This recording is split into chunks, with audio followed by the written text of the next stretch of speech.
Everyday conversations. Learning American English. Introductions and small talk.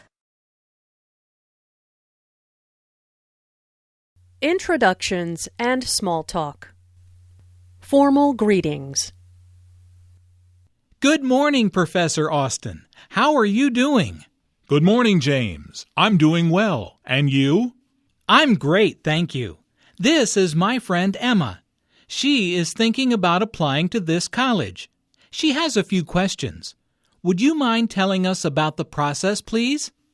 Hello, Emma. It's a pleasure to meet you. I'm more than happy to speak with you. Please, stop by my office next week. It's a pleasure to meet you, Professor. Thank you so much for helping us. Don't mention it. Hopefully, I will be able to answer your questions. Language notes. The greetings good morning, good afternoon, good evening are used at different times of the day to greet people. Good evening is often used after 6 p.m. or generally when the sun has set. Good night is not a greeting. It is used when leaving a place or group of people. Thank you and good night. Good night and see you tomorrow. When people meet in the United States, it is customary for them to shake hands. A handshake should be firm and usually lasts for about 2 to 3 seconds, which allows enough time to say, "Nice to meet you." Don't mention it is another way of saying you're welcome. The phrase "you are welcome" is more formal.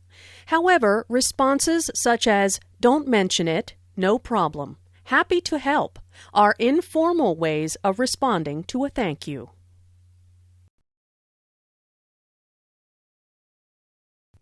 Introductions and small talk. Informal greetings and farewells. Hi, Helen. How's it going? Fine, thanks. And you? Just fine. Where are you off to? To the library. I've got a history exam next week and need to start studying. Ugh. Oh, no. Well, I'll see you later then. Good luck. Thanks. See you later. Language notes. Hi is an informal way of saying hello. Notice that the I sound in hi is extended to show that Jane is very pleased to see Helen. How's it going? Is an informal way of saying, how are you? Fine, thanks. And you? Notice the rising intonation on and you. This shows that Helen is interested in what Jane has to say. Where are you off to? Is an informal way of saying, where are you going?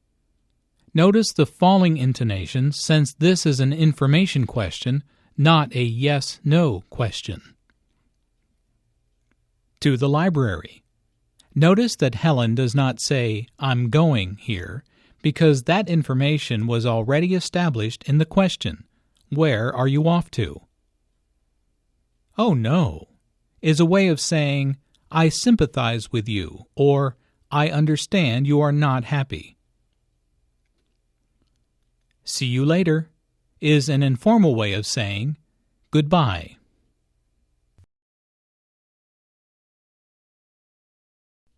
Introductions and small talk.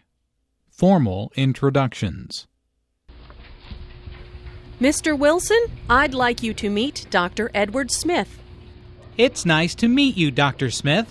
Pleasure to meet you, too. Dr. Smith is an economist. He just finished writing a book on international trade. Oh, that's my field, too. I work for the United Nations. In the development program, by any chance? Yes. How did you guess? I've read your articles on technical assistance. They're excellent. Language notes. Mr. Wilson, I'd like you. Notice the rising intonation on Mr. Wilson, which is used to address someone. Listen for the D in I'd like.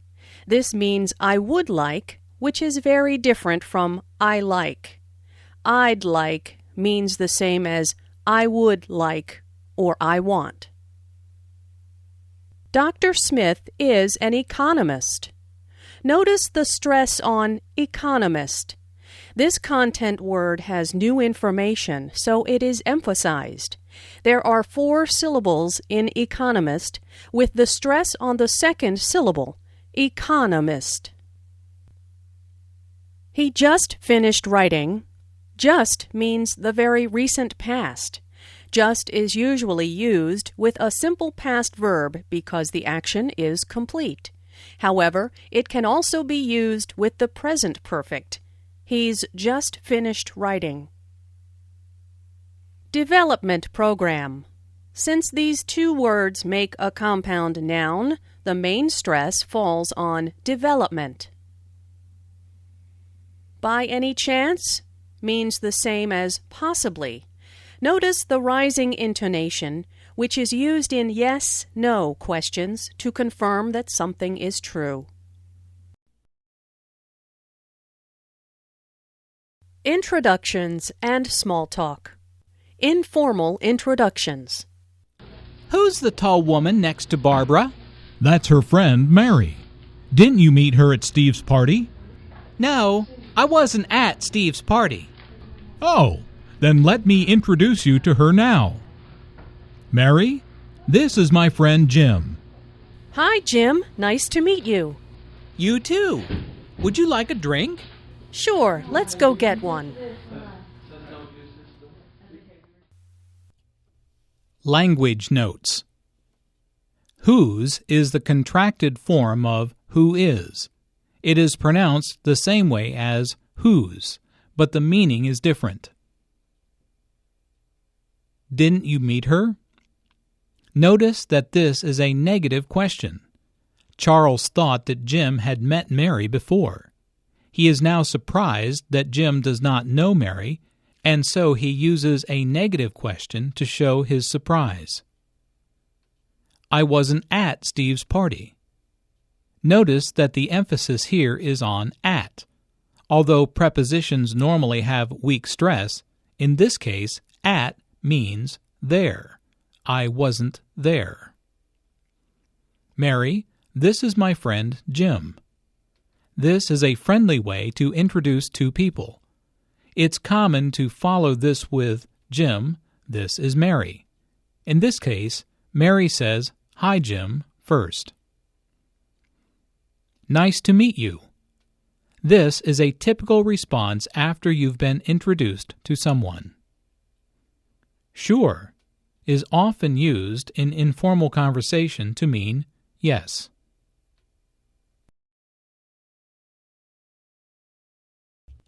Introductions and small talk. What time is it? What time is it? We're going to be late. It's 7:15. We're on time. Don't panic. But I thought we had to be at the restaurant by 7:30 for the surprise party. We'll never make it there with all this evening traffic. Sure we will. Rush hour is almost over. Anyway, the party starts at 8. But I do need help with directions. Can you call the restaurant and ask them where we park our car? Language notes.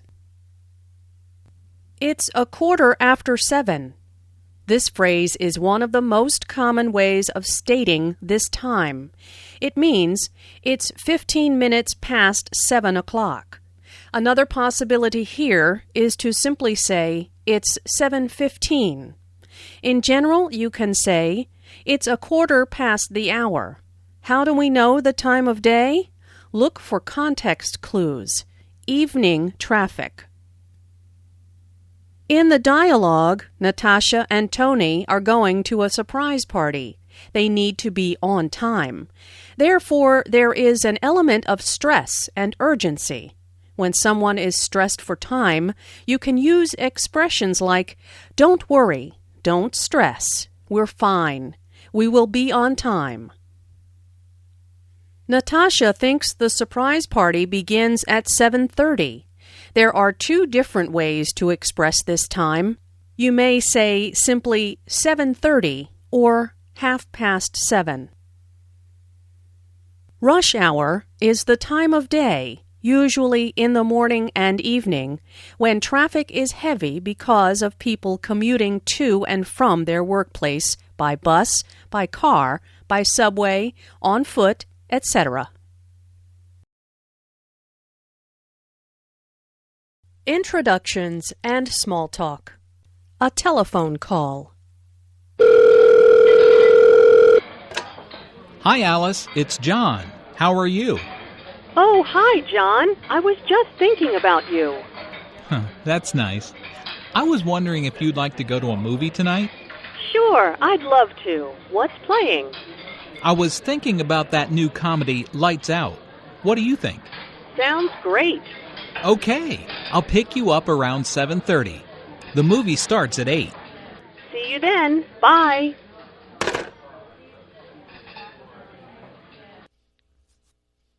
Language notes.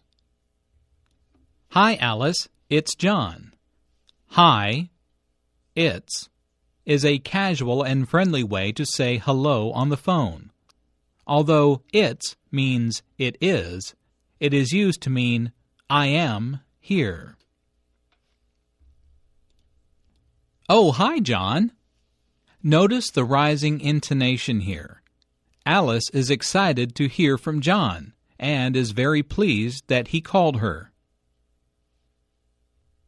I was wondering if you would like to.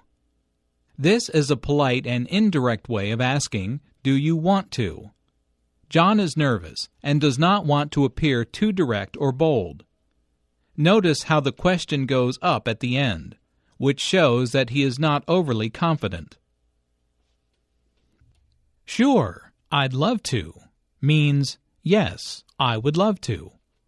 Notice that Alice is very enthusiastic and friendly. She wants John to feel comfortable about asking her out on a date. I was thinking about. What do you think? Again, John does not want to appear too bold. He wants to give Alice a chance to suggest a movie. Sounds great is an informal way of saying that is a good plan. I'll pick you up is an informal way of saying I'll come to your house so that we can go together. Introductions and small talk. Can you say that again? Hello? Hi, Stephanie. How are things at the office? Hi, Luke. How are you? Can you please stop and pick up extra paper for the computer printer? What did you say? Can you repeat that, please? Did you say pick up ink for the printer? Sorry, the phone is cutting out. Can you hear me now? No, I need more computer paper. Listen, I'll text you exactly what I need. Thanks, Luke. Talk to you later. Thanks, Stephanie. Sorry, my phone has really bad reception here. Language notes. There are a few ways to express a lack of understanding and to request additional information. The most common ones are stated, but you can also say, "Excuse me," or simply, "I can't hear you." In a more formal situation, try saying, "I'm sorry," or "I beg your pardon," with a rising intonation. When asking someone to clarify information, try saying, "Can you please repeat that? Can you spell that for me? Can you please write down the address for me?" Cutting out describes a difficulty in understanding a caller due to poor cell phone reception. If you are having trouble understanding the caller, you can also say, "The line is breaking up. I am losing you." If the phone call is disconnected because of poor reception, you can say, "The call dropped." "Talk to you later" is the equivalent in a phone conversation of "see you later" in a regular face-to-face conversation. Reception here means the availability of cellular service, the possibility to receive and give calls on a cell phone. Cell phone reception can be limited in remote areas, inside large buildings, or underground, in the subway, for instance.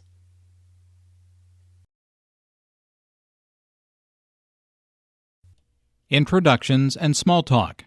Coincidences. Well, hello there, Julia. Long time no see. Meg, hi! What a coincidence! I haven't seen you in ages. What are you doing here? I just got a new job in the city, so I'm shopping for some clothes. Hey, what do you think of this shirt?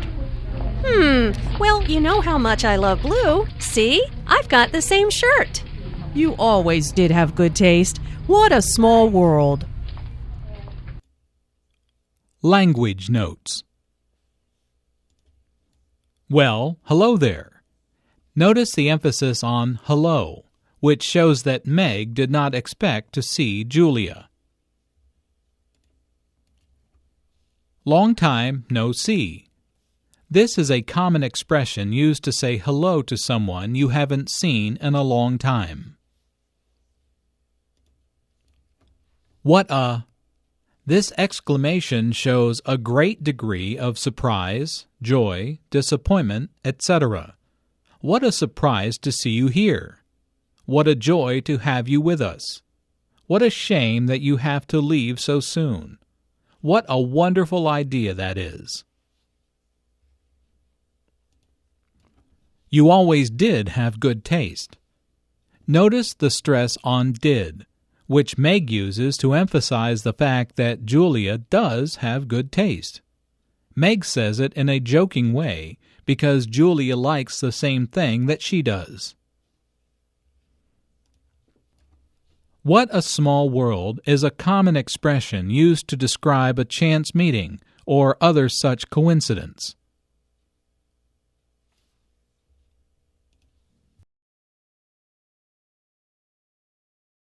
Introductions and small talk. Weather report. It's freezing outside. What happened to the weather report? I thought this cold front was supposed to pass. Yeah, I thought so too. That's what I read online this morning. I guess the wind chill is really driving down the temperature. Can we go inside? I feel like my toes are starting to go numb. Language notes. A cold front means a large mass of cold air. It can be plural. There were multiple cold fronts this January.